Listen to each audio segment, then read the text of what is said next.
but we may as well start then. Mm-hmm. Or let's see, what's today? The 21st? Mm-hmm. 21st? Okay. I have to do a little intro to this. Okay, ready? Rolling. Rolling. Yeah, Okay.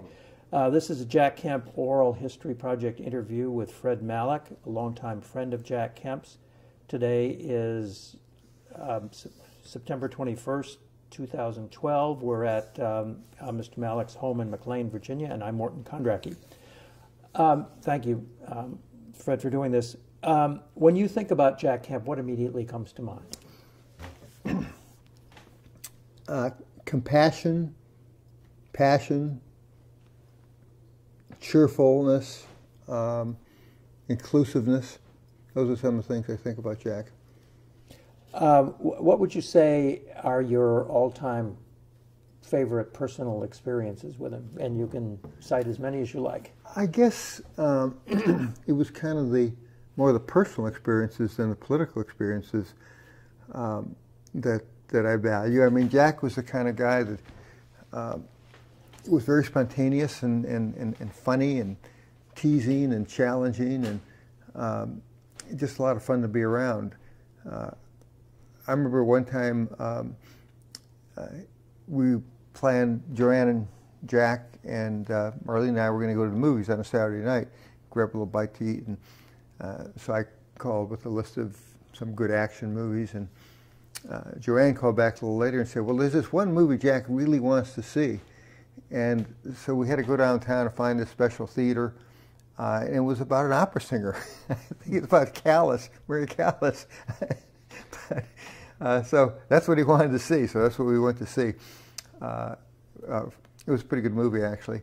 I guess one of my favorites on the political front was when he was nominated for vice president. I remember his being in, I think it was in San Diego for that particular convention.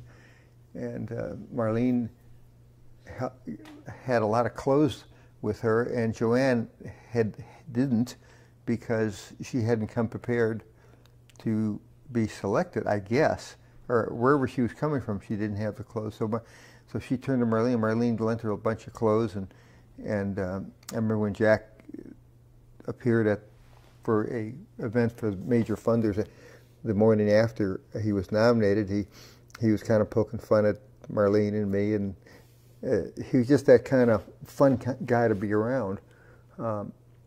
I remember we went down to our place at Hilton Head Island, South Carolina, Jack and Joanne and the two of us, and I think Larry Bathgate, who was then the RNC finance chairman, and his significant other, Joan. And everybody recognized him, of course, when you move around, and he was just so cheerful and accommodating to everybody, and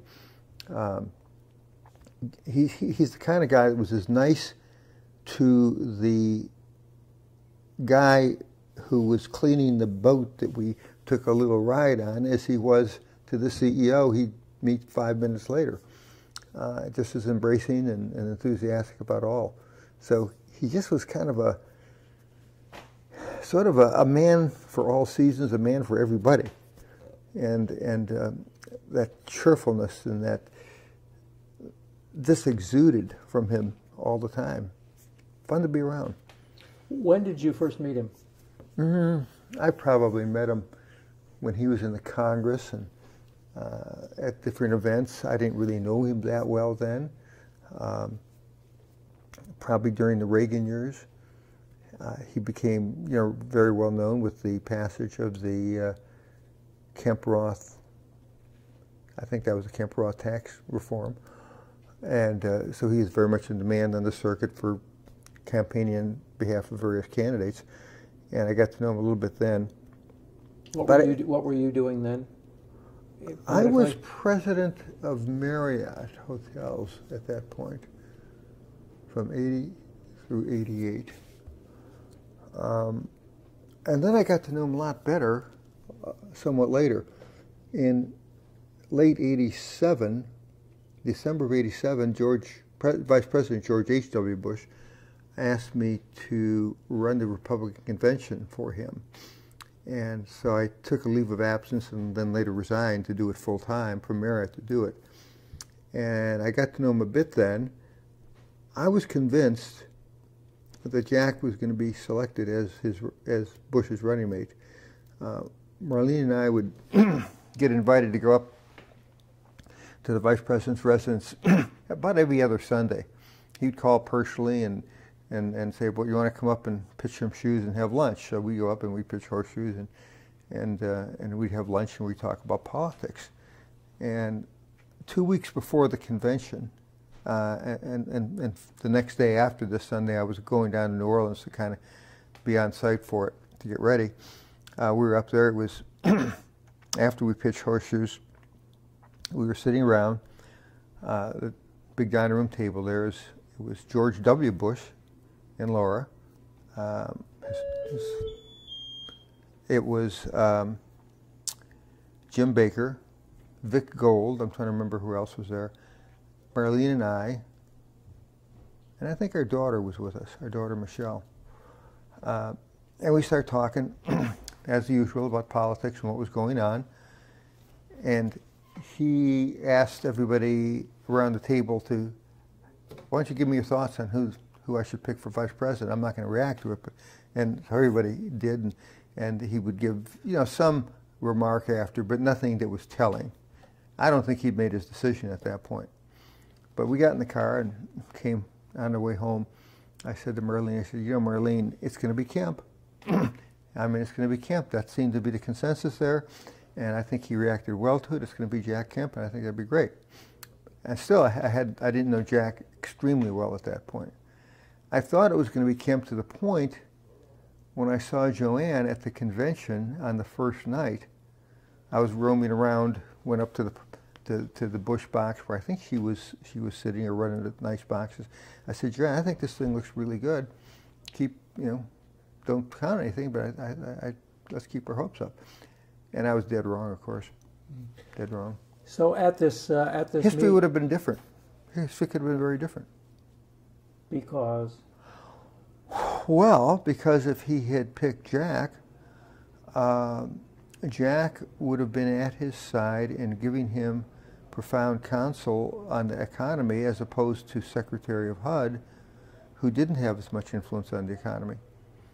And there were only 3 people inside the administration who shared my and many other outsiders' views on the economy as we finished the Persian Gulf War and got into '91. They were Bob Mossbacher, the Secretary of Commerce, who was kind of not taken seriously in the cabinet room, frankly. Brady and Darman were the people whose advice was more influential. Jack was viewed as Secretary of HUD, and therefore, and a little bit of a gadfly, they viewed him, frankly. And Michael Boskin, the head of the Council on Economic Advisors. But these guys, they weren't listened to. Brady and Darman were listened to, and he did nothing to address the economy, and the rest is history. I don't think that would have happened if Jack had been VP. And this is because they were more deficit conscious.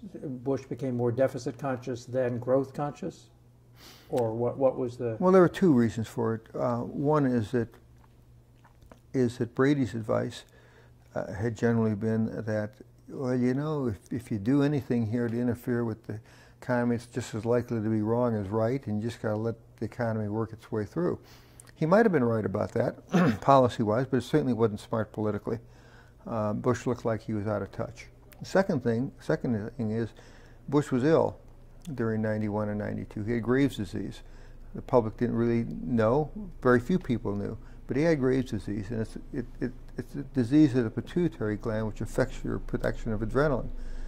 And he didn't have the energy levels. He just didn't have the energy level that he had before. And it made him, basically made it very difficult. He had to deal with the big issues. Let me go back to this 88 meeting at the House. Mm-hmm. So who among those people was for Kemp in the discussion? I don't recall exactly. it was more of a discussion than I firmly believe in that this should be the choice. You know, nobody wanted to be too vocal about it, but I kind of think Barbara might have said some good things about Jack. I surely felt that he was the best choice. Dole was mentioned. Quail was never mentioned at the lunch. Never. No, not one person mentioned Quail because nobody thought it was in the realm of possibility, or should be. What do you know about what happened after that? Well, I remember going out on the Tuesday of the convention around noon, going out to the airport to meet Bush. He was arriving on Air Force Two. We had arranged a tarmac handoff from Reagan to Bush. We felt if the two met, we didn't want to be overshadowed, so we thought they'd meet in the tarmac and it'd sort of be about a passing of the baton kind of image. So Air Force One is sitting out there. Air Force Two lands. Reagan arrives. Bush goes out on the tarmac, and the two of them talk alone for about 3 or 4 minutes. And then we go to a holding house before we're going to get on a riverboat and arrive in New Orleans. So we go. Oh, but before that, I went up on the plane. This plane landed. This is my big moment, my convention. I bounded up on the plane, and the plane was like the mood of a funeral, except for Bush. He was changing his shirt and he was jaunty and full of himself. But Baker was there, and everybody looked morose, and because they'd been told on the plane ride, and they weren't excited about the choice. So we go to the holding house, and Baker asks Bush, George, what did you and the President talk about out there? And he said, just some general stuff. He said, well, did you tell him about Quail? He said, yeah, I told him about Quail. And Baker said, geez, George, he's got the traveling press on that plane. He's gonna tell him. That's gonna get out. We have got to announce him. We got to announce him now because we had planned we had the press guessing when it was going to happen. We're going to do it Wednesday night to kind of keep everybody interested. So I had to find some people to go out and find Quail and get him to where we're going to arrive at the riverboat. And he was out golfing. And I don't know if you remember the scene, but you get there and he arrived sweaty just in a shirt without a jacket. And he didn't do too badly, but they jumped all over him on the veteran stuff.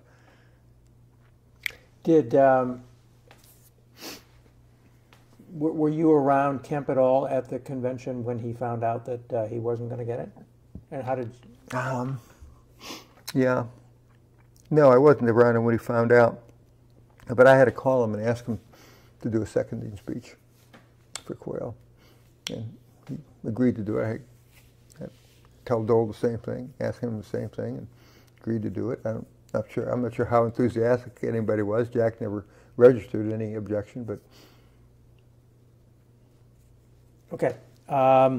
Any more memories about that 88? What did Bush think about Kemp in those days?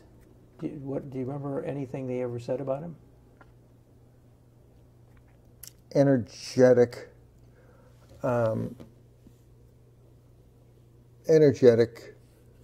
compassionate, good speaker.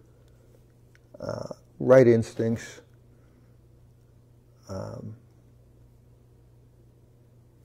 maybe a short attention span, maybe a little bit fixed on certain pet issues like the gold standard, which he was known for. I mean, they'd run against each other in '88, even though Kemp didn't get very far. Right. There was no ill feeling. No ill feeling. No ill feeling at all. I mean, he picked him for his cabinet. But just think of how history could have been different. If Jack had been on the ticket, I think we would have won re-election. And then Jack would have been running. Who knows, after 8 years of Republican, it'd then be 16 years, eight of Reagan and native Bush, kind of hard to tell what would have happened, but it would be interesting. But Bush was a guy who thought that Reaganomics originally was voodoo, and was never a Kempian. Even in 1988, after the Kemp had lost, he had to decide between endorsing Dole and endorsing Bush, and he ultimately endorsed Dole because he thought at least there was a chance with Dole that Reaganomics would continue, and he didn't think that Bush would. So how did Bush talk about I don't recall. tax cuts and all that? I don't recall. Okay. Well, you said that you've been a supply sider all your life. That you've been a Kemp Republican all your life. Yeah. So why did you not endorse Kemp in '88? Well, I was much closer to George Bush. I'd gotten to know him when I served in the White House in the 70s. I was head of White House personnel. He was chairman of the RNC. Worked very closely together with him during that period. Knew him well. I just knew him better. Didn't know Kemp that well. Did Kemp ever ask you to No. support him? No. Okay. All right. I wasn't a real political player then. I was president emerit. I was doing my thing in business, and I mean, it wasn't like I was a sought-after person. The reason Bush asked me to do what he did is we knew each other, and that was the whole link.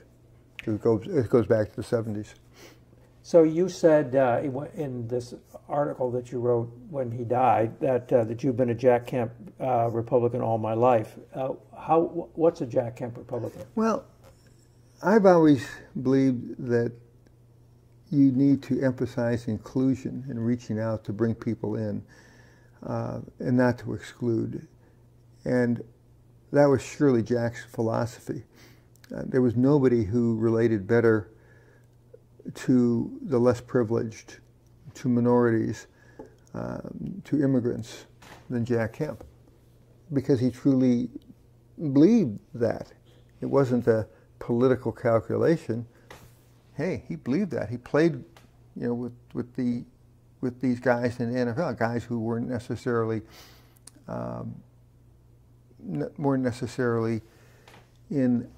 raised in the greatest of circumstances, but who had made it and who were progressing and he'd seen the aspirations of people, and he really believed in the need to help those who aspire to gain their goals. So he was the person that could bring people together better than anybody else. I really identified with that. I identified with some of his economic theories, not all of them. Certainly I agreed. I thought Kemp-Roth was a breakthrough bill, and it worked. It produced growth and it produced jobs, and it ended the misery index of Carter years. And I kind of liked his ebullient spirit. He wasn't somebody who got up there and hectored or scolded. He was up there painting a brighter future, and this is the way to go. That to me is the politics of hope, not the politics of disparagement. I take it you think that there is an example that Jack Kemp has to teach the contemporary Republican Party? I think so. Although it's hard to say what the Republican Party really is. It's so diverse. I think the party label is eclipsed by the nominee of the party at the moment. And right now it's Mitt Romney. I think Mitt Romney believes in inclusiveness. But I don't think he has the sunny demeanor or the ability to connect in the warm way that a Jack Kemp could. If he did, he'd be 10 points ahead. He's clearly a better man, clearly better prepared to be president, would be a better president.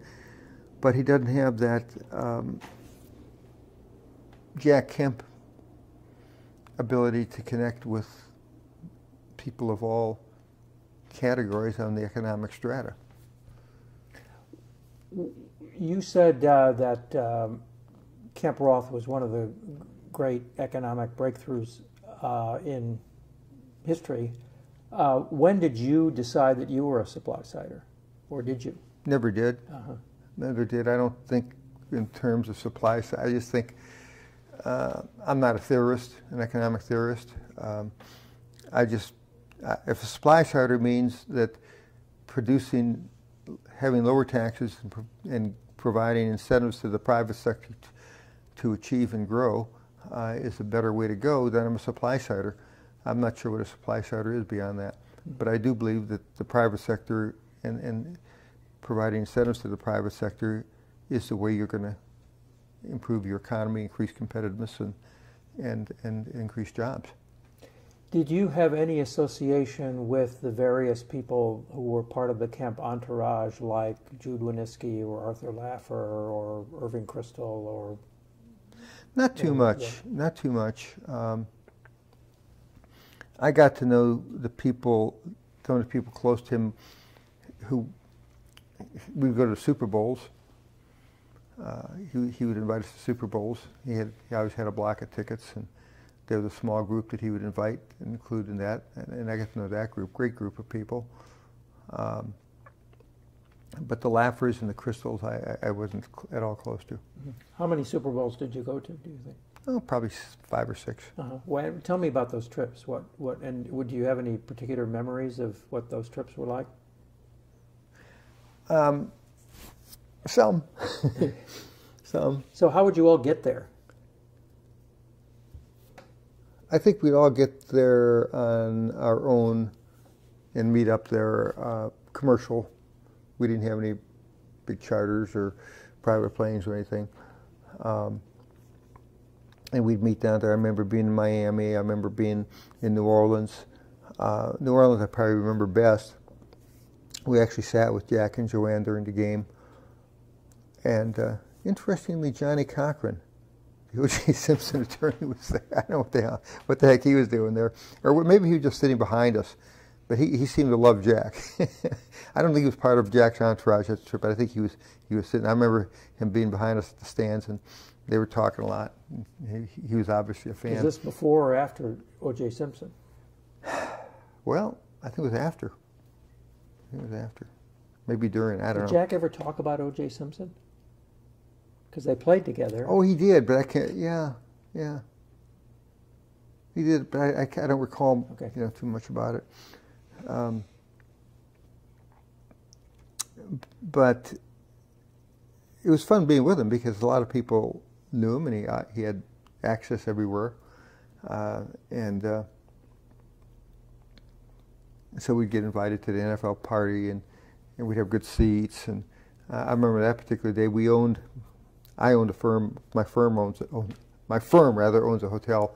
Owned a hotel in the French Quarter, and we laid out a really nice reception after the game and went over there and kind of did that, and just had a really nice time. Yeah. Was this was after he was out of politics, or yes. While he was still? Yes. Uh-huh. He was then in Power America. Let's see. He served from 89 to 92 as Secretary of HUD. And then Bush. I was campaign manager in 92, so I obviously had a lot of contact with him then. And up until that point, I hadn't known him as well, but I got to know him well while he was in the administration, during the campaign. And then when he founded Empower, he was about to found Empower. I remember talking to him at the vice president's residence. I think Quayle had something going on up there. Or was it afterwards? It might have been the spring after they lost, and Gore had something that we were invited to. It was a charitable thing. And I remember talking to Jack about it, and he was describing it, we met about it. And I went on the advisory council and contributed a little bit to it, and went to their events. And he was definitely the moving force. I mean, his three partners in it were not as involved as was he. Bill Bennett was certainly there and a part of it, but I think Jack was more you would regard as more the CEO of it. Spent more time on it. Gene Kirkpatrick spent not too much time. Vin Weber didn't spend that much time on it. I mean, they were all helpful, but I think Jack was the prime mover.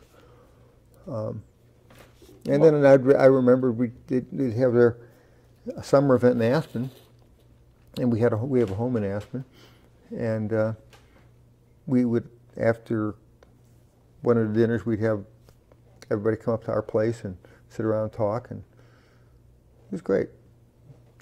What was the Empower America Aspen? Well, they had an annual conference where they would have different speakers and policy roundtables with their donors and members of their board and board of advisors, and it was 2/3 substance policy and 1/3 social. It'd go a couple of days. Where was it held? One of the hotels in Aspen. I don't remember which one. Yeah. Actually, I do remember which one. It was then, I think, a Ritz-Carlton, and now the St. Regis. Cause I can remember being there in that courtyard for the event. And was this was it Jack holding forth, or did he have? Oh, he had a lot of people there. Mm-hmm. He had certain senators and members of Congress would appear, and certain other policy experts would come out for it. I remember one evening we had come up to the house afterwards. It was Sam Brownback's birthday. He was a senator then, and he was appearing at the conference. We had a little birthday cake. I think it was must have been his 40th, so that kind of dates us a little bit. What was the idea of Empower America? What was it supposed to accomplish? Well, I think it played to Jack's economic philosophy, to Bill Bennett's social philosophies, and to Gene Kirkpatrick's foreign policies. A strong and independent America fueled by the growth and production of the private sector without reliance on government to create jobs. Was it a vehicle for Jack to stay relevant? And was there thought about 96? And it was there was no thought about 96, and as far as I could tell, it was very much a way for Jack to stay relevant. But it was also something that was needed to bring our party together again after our defeat. It was a devastating defeat in '92. We could see it coming for a while, and the economy had been poor, and we hadn't properly addressed it. We knew that, but it was still a devastating defeat, and everybody was intent upon what could we do to bring ourselves together and bring us back. This was one very appealing way to do it. And in fact, I thought a lot about Empower America. I founded something called the American Action Network in 2009 after McCain was defeated, and I thought a lot about it as a way to bring the party together, to encompass the beliefs that could be supported by a Olympia Snow on the left of our party, to a Jim DeMint on the right, and to emphasize those kind of things that would bring people together. And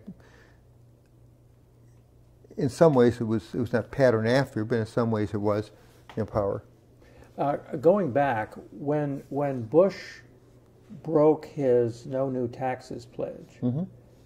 Kemp was critical of that, and at one point actually was quoted in Meet the Press or somewhere as saying that Bush's economic policy was a gimmick. Do you remember that, and what the fallout from that was? No, I don't remember it. But that's pretty significant for a cabinet officer to be saying that. Indeed. Good for Jack. So what did Jack do that you remember in the '92 campaign, in the campaign? I think he was just a surrogate.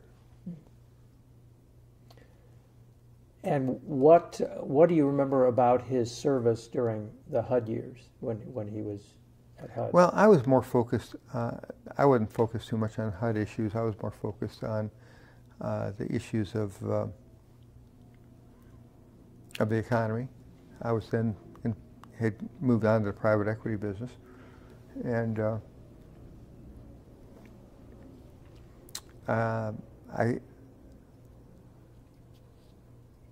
would talk to Jack from time to time, and he recognized, as did we in the private sector, how bad it was out there.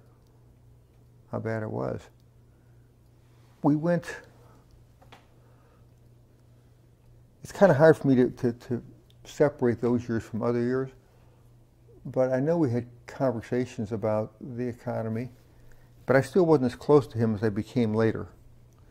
And I know that he was he was chagrined by the fact that we weren't addressing the economy. The administration, the president, wasn't addressing the economy. In fact, I did a 5-page memorandum to the President Bush, about what he should do, which he appreciated, but didn't act on. Again, I think it was Darman and Brady kind of dissuading him. Was this your own, or did Kemp have any input? No, it was mine.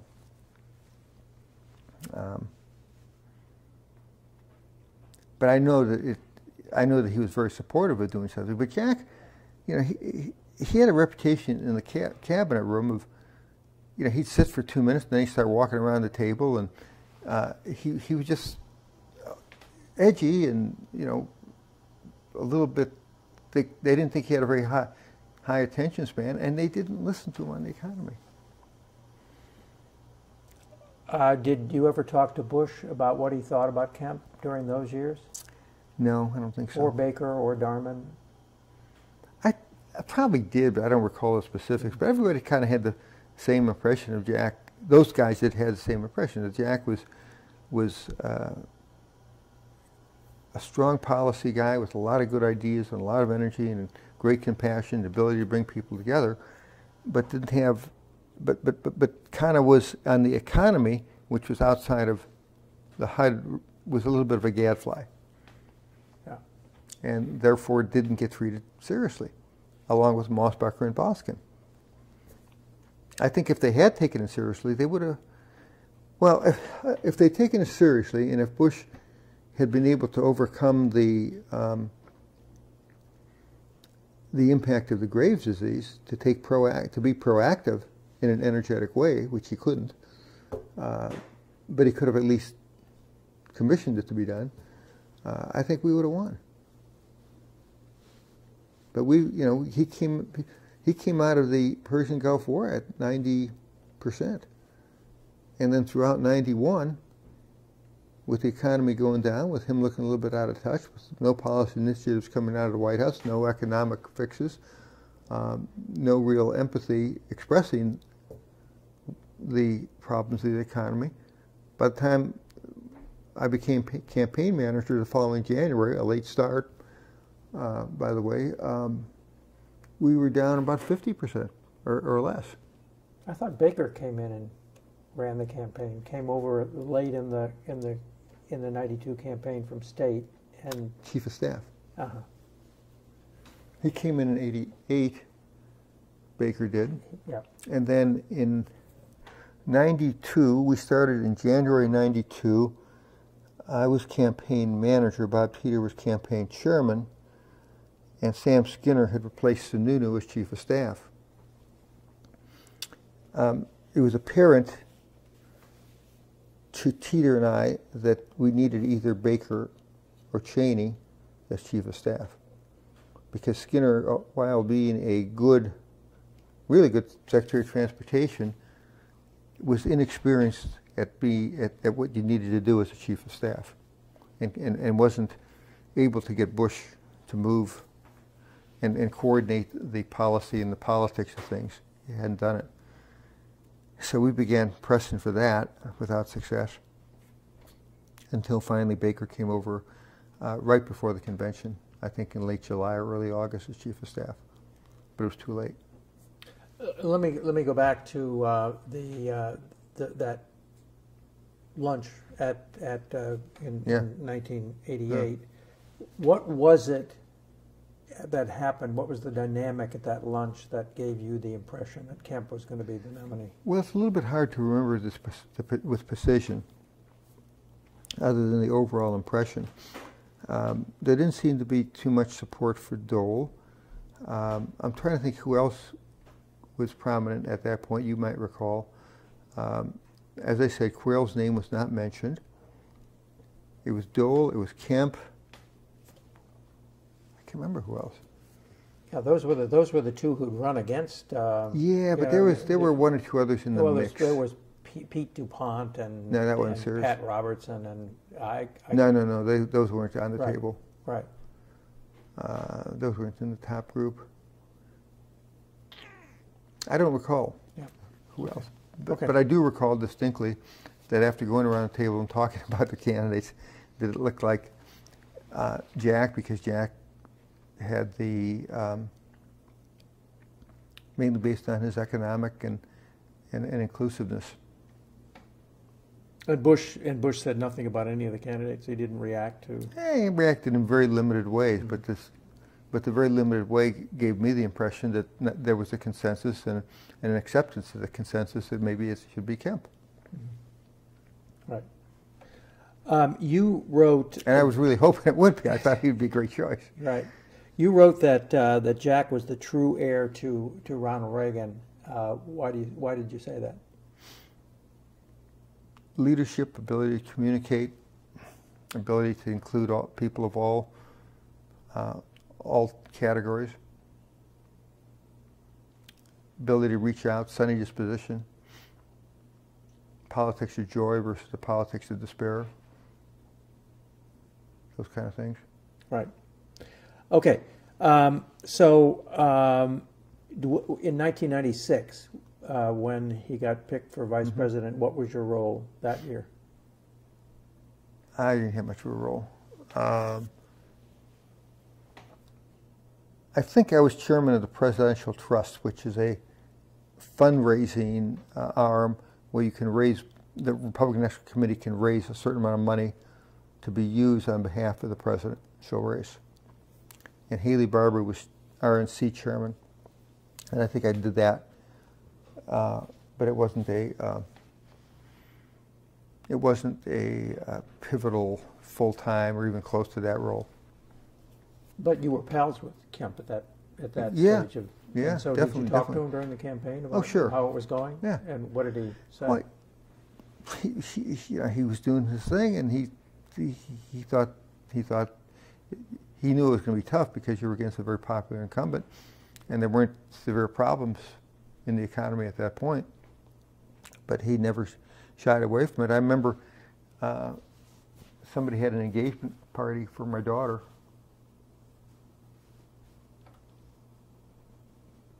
Yeah, it was my daughter in Bethesda, and he was home that weekend, and he and Joanne came to it, which was really nice in the middle of a race.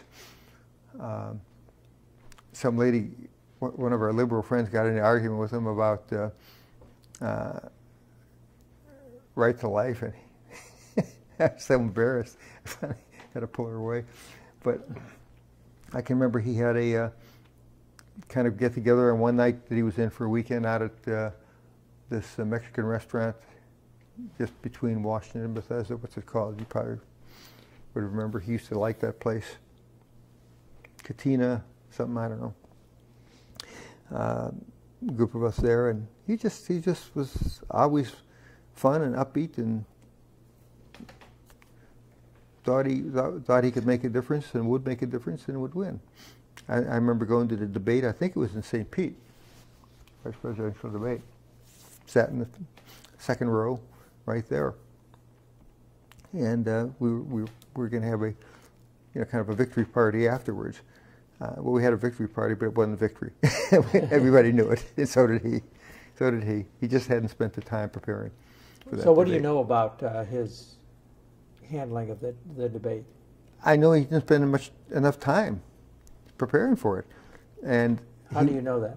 Because I've talked to his campaign people and to him.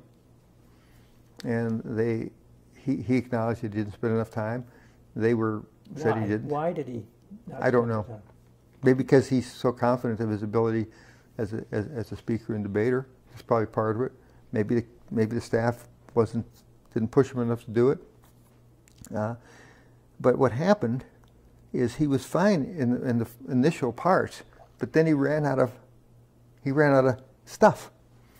And as you got into more detail, as you did, Gore clearly had it. He didn't, and it became apparent, and he lost the debate. Well, he wouldn't attack either Clinton or Gore on any. I mean, he talked about policy differences, but he wouldn't, go after them. And I think don't you think that Dole expected him to be at least a bit of an attack dog? I don't know. I really don't know. But do attack dogs work? Does it work? I don't know. It depends what you're attacking, I suppose. If there's real substance to attack. But at that point, I'm not sure what you would have attacked. Or defend Dole, for that matter. I mean, I think a lot of people didn't think that he adequately defended Dole, that he more talked about what he believed rather than... I thought he did, but, I'm sort of partisan Jack, so... Right. So you're sitting there, and what did you think as the debate was going on? I thought the first half hour was great. I thought he was doing wonderfully. And then as it kind of moved on, I became concerned, but without enough conviction in my own mind to think, gee, what I'm thinking is correct. But then, as you reflected on it and talked to people afterwards, and we sort of knew, and he knew. But of course, when he came in, we congratulated him on a great win, and he knew he hadn't won, and he said so. What did he say? Something along the lines of, I don't think so. I don't think I did. I don't think I did very well. Where was this party afterwards? It must have been either adjacent to or in the hall. It's very, very close. I mean, look, we were there to celebrate Jack, and we all were enthusiastically doing that. But in our hearts, and in his heart too, it was we all knew that he had. But then again, put it in the overall context, as we know, the vice presidential debate is not all that consequential in the election. It could be if you make a faux pas or if you show yourself totally unprepared to be the leader of the free world. But he was fine in that category. He just wasn't as good with the depth of the substance. So you put him on your board, right? Yeah. And why did you do that, and how did he perform? Oh, he was great. I did that because, well, our board was it's a private equity firm, and it's a board of advisors. We don't have we're not incorporated as a public company. We're a private company, and I wanted a group of people who could help to find opportunities for us, and Jack did that. It wasn't the kind of board where you sat around and needed to elicit financial opinions on how do you do this deal or that deal, so much as it was, here's an area we'd like to go. Do you have any thoughts? Any place we could go? And he did. He introduced a deal to us, which we did. Bill Cohen was also on the board, and his firm introduced a deal that we did. Jack sat on the board of it. We bought a company called Quadel, Quadel, which provided services to housing, and it was a productive acquisition. And Jack was a productive board member. In the case of Cohen, what does it mean to be a productive board member? To be active with ideas and counsel, to be willing to make calls on behalf of the company, to help you get indoors or get develop business. Bill Cohen we wired a company called TIAC, and one of his people was on the board. That both of them worked out pretty well. So how many boards was Jack on? Oh, he was on quite a few. I think Oracle was the big one. I don't remember which other ones he was on. Mm-hmm. And what was his connection with Larry Ellison? I don't know. I don't know. So how often in those years would you see Jack? I mean, I take it that you and Marlene were a lot. Mm-hmm. Yeah. Like every once a month, once a week. Twice a month. Twice a month. And generally speaking, it was the four of you? Not always. Mm-hmm. Like when we went down to Hilton, there was 6 of us. Or I'm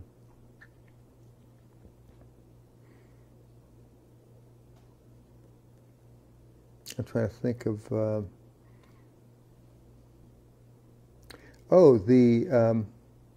I'm on the board and on the executive committee of the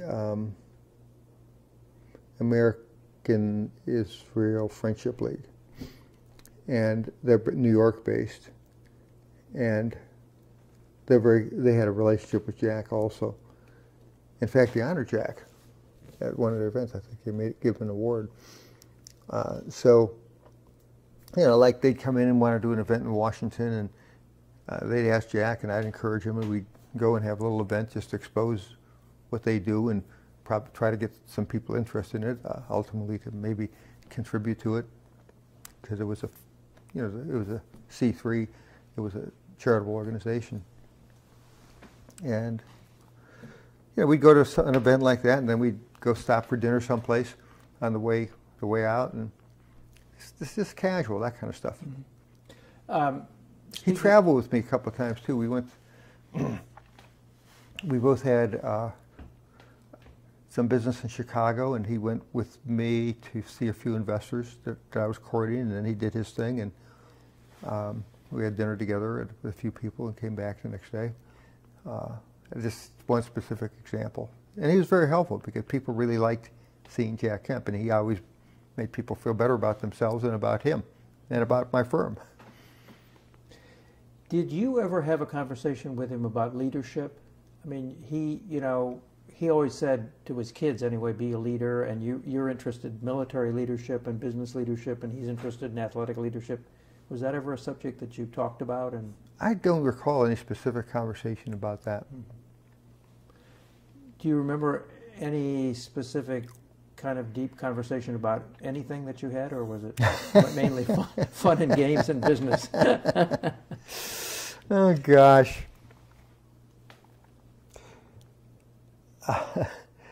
It was fun and games and business. I'm not a deeply philosophical, introspective guy. I'm always on the move, just like he is, trying to do more things than I should be trying to do, and I'm not one that sits back and. I'm not a philosopher. I'm a doer. What about what? Are you into sports too? Did you talk to him about sports? Oh yeah. And football? Well, more baseball. Yeah. Did he try to help with the Nationals? Oh sure. He did. Oh sure. He was in my group. I formed a group, led a group to partner with the city to bring the Washington, at that point the Montreal Expos, to Washington, and we succeeded. And then. Did you ever? Yeah. And congratulations. Thanks. And then we were bidding in a team. Of course, we all really wanted to get it. We had a great group assembled. In addition to Jack, we had Colin Powell and Vernon Jordan and Frank Raines, who was then riding high as CEO of Fannie Mae. He was a very integral part of it, by the way. Jim Kimsey, Joe Robert, Jeff Sines, who's now acting budget director, who's was my deputy in it. And it was a pretty strong group. And then we had some other investors. But I think the strength of the group, in the commissioner's eyes, was overpowered by the fact that we were a group and not a single entity. Because what he told me is, he said, I just think for the long-term interest of Washington, I'm going to go with a single wealthy family. Yeah. So what part did Jack play, if any, in the effort to get the national? Oh, Because I he think did have some prestige among. I think he added prestige. I think he added credibility with the commissioner, with our Major League Baseball front office. I don't know. I don't remember, recall beyond that.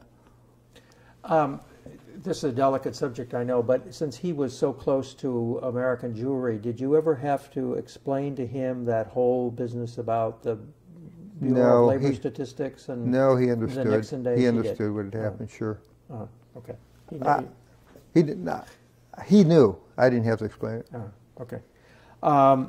So, what did he think about the way the Republican Party was going under George W. Bush? What was his?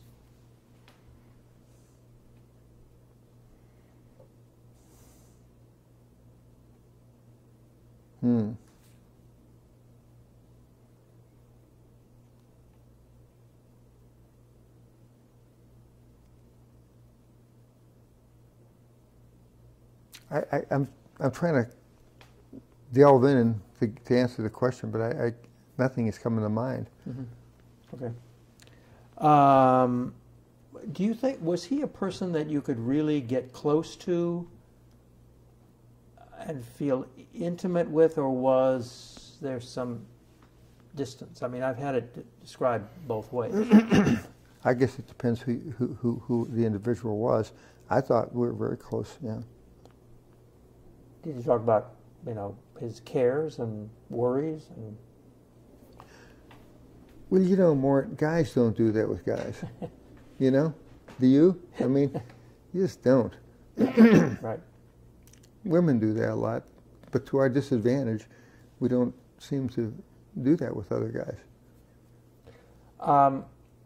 So what do you think his you've talked a lot about his character strengths, and you're free to add more comments about it, but I'm wondering whether you think he had any flaws. His only flaw was a short attention span. I mean, he would really jump around a lot. That was the only thing I would say. It wasn't a character flaw. It was just a style. He was used to doing a lot of different things at the same time, but yet he could dig in when he wanted to, and he could get philosophical. He could get deep into the substance of something, and he could deliver a very studied speech or article.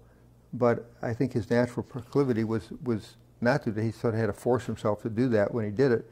His natural style was to have that outpouring of energy that moved around a lot. Did you ever play tennis with him or anything? Because he was no. I didn't, because I don't play tennis. He was notoriously competitive. Yeah, I mean, that's not a flaw necessarily, but lots of people. I used to go biking and wear shorts and come into the house with shorts, and out in Aspen, for example, and he would look at, particularly if people are around, his favorite line. He must have used it a dozen times. He said, "If I with those kind of legs, someone ought to sue you for lack of support," or something like that. I'll tell you one thing, vivid memory, more recent. In the summer of 2008, just 4 years ago, I was, at that point, McCain's National Finance Chairman. Tom Leffler, the chairman, had to leave because he was a lobbyist in May, and I became chairman. And we had an event, a 2-day retreat in Aspen, as an incentive for our major bundlers. And if you achieved a certain level by a certain date in July, you were going to be invited to Aspen.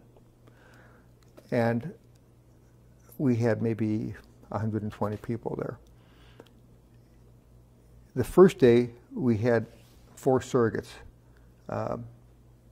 John Thune,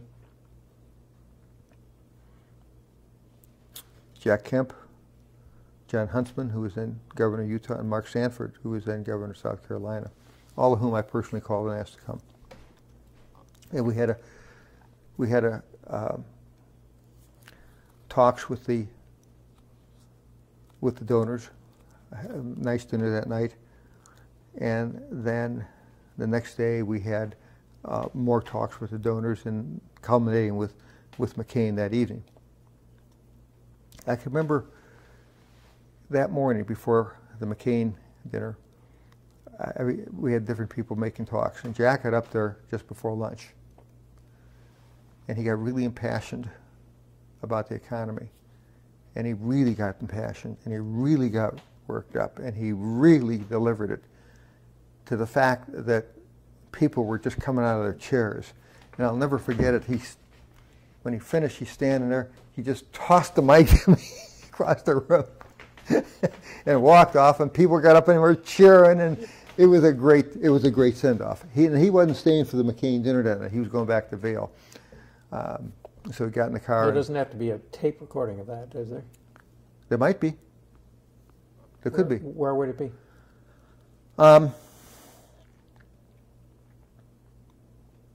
Somebody from the campaign, I'm trying to think who. I could check with, if somebody would remind me, I could check with somebody there. Yeah. I'll remind you. Okay, we're just about done. How do you, are there any other memories that I haven't elicited from you? Yeah, this is a fun one. This was probably during the Bush years, probably in the early 2000s. Jack and Joanne would spend a lot of time in Vail. We would in Aspen, but we would ask them to come up for a day or two, and we'd have a dinner for them and stuff, just to hang around. And in fact, we would go down there sometimes, particularly for his 70th birthday. But I can remember one time they were there, and we decided to have a group of people over and had a caterer do a barbecue outside and back, and we're kind of a little bit up in the mountain, not way up. And we don't have air conditioning, so you sleep with the windows open. So that night at 2 in the morning, a bear came into their room. His room? Yeah, his room was accessible. Ours was on the second floor. A bear couldn't get there. So the bear knocked down the screen, and they saw it and yelled at it, and he went away. But